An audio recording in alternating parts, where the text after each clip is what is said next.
जलेबी अगर इंसान होती तो क्या होता? बात सीधी होती लेकिन गोल घुमाती, थोड़ा लहजा कड़क रहता लेकिन अंदर मिठास भरी होती। अगर तेल में आजमाइश के नाम पर तमाशा होता तो फिर जलेबी अपने अक्स को शीरे में डुबा लेती, कर देती नीलाम खुद को तराजू पर और अपने हिस्से की खुशियां गैरों में बांट देती। तो रस भरी जलेबी के सबसे करीबी हैं ये तारिक भाई। चाक गिरेबान के बाहर नुमाया होता तावीज और कमर से कसा हुआ एप्रेन। चौराहे पर तो बहुत शोर है लेकिन अंदर खामोशी लिए उल्टे हाथ से जलेबी तेल में घुमाते हैं।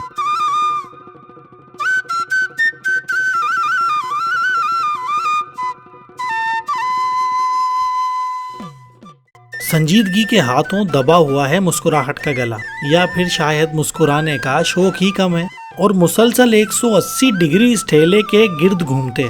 यकीनन इस मेहनत का कर्जा इनकी एड़ियां चुकाती होंगी। इनसे भी मिलवाएंगे आपको जो बिना नाम बताए जलेबी से इलाज बता गए। जी अस्सलाम वालेकुम जी, मेरा नाम तारिक है और हम लोग यहाँ पे जलेबी का काम करते हैं। और हमारी जलेबी में ये खासियत आपको मिलेगी कि एक तो इसमें आपको चीनी ज़्यादा नहीं मिलेगी। जैसे आप दूसरी जगह से आप लेते हैं तो बिल्कुल बंदे के ज़ुबान पे चिपक जाती है, लेसड़ी महसूस होती है, वैसी नहीं होगी। बिल्कुल हल्की फुल्की आपको जो है मिलेगी।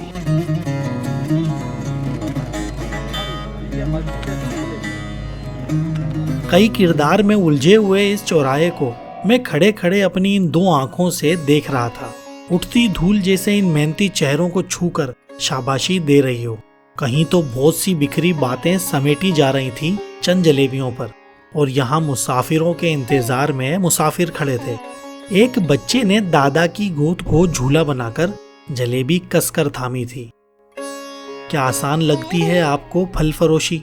तरतीब देना होती है फलों को बार बार। मुझे तकरीबन 5 साल हो गए। मैं सुल्तानाबाद की तरफ अगर कोई राइड आती है मैं उसको मिस नहीं करता हूँ, मैं उसको लाजमी पकड़ता हूँ, क्योंकि यहाँ मैं आता हूँ जलेबी खाने के लिए। और ये जलेबी खाने का एक फ़ायदा है नाजरीन कि आपकी जो दिमाग की नसें वीक हो जाती हैं, खुश्की आ जाती है, उसके लिए जलेबी बहुत फ़ायदेमंद है। उसका फ़ायदा ये है कि आपके दिमाग की सर की नसें तर रहती हैं और उससे जो लोगों के बाल गिरते हैं ना, बाल गिरना बंद हो जाते हैं। ये मैंने अपने ऊपर आजमाया है। हकीम मोहम्मद इकबाल साहब मरहूम की एक मैंने वीडियो देखी थी, उन्होंने कहा है कि जिनके बाल गिर रहे हैं, दिमाग की नसें वीक हैं, वो ताज़ा जलेबी खाएं। और यहाँ माशाल्लाह से आपको गर्मा गर्म जलेबी मिलती है शाम 4 बजे से रात के 2 बजे तक। तो ये मैंने यूज़ किया है, ये मैं अपने बाल दिखा रहा हूँ आपको। ये देखिए, ये मेरे बाल गंजपन हो गया था मुकम्मल, इससे मेरे बाल वापस आ गए माशाल्लाह। मैं इस चौराहे के आंगन से गुजरती धूप को तक रहा था और ये कुत्ता मुझे, जैसे इससे लिया हुआ उधार मुझे आज ही चुकाना हो। फिर पीछे कहीं से आवाज आई कि कुत्ता जलेबी खाता है।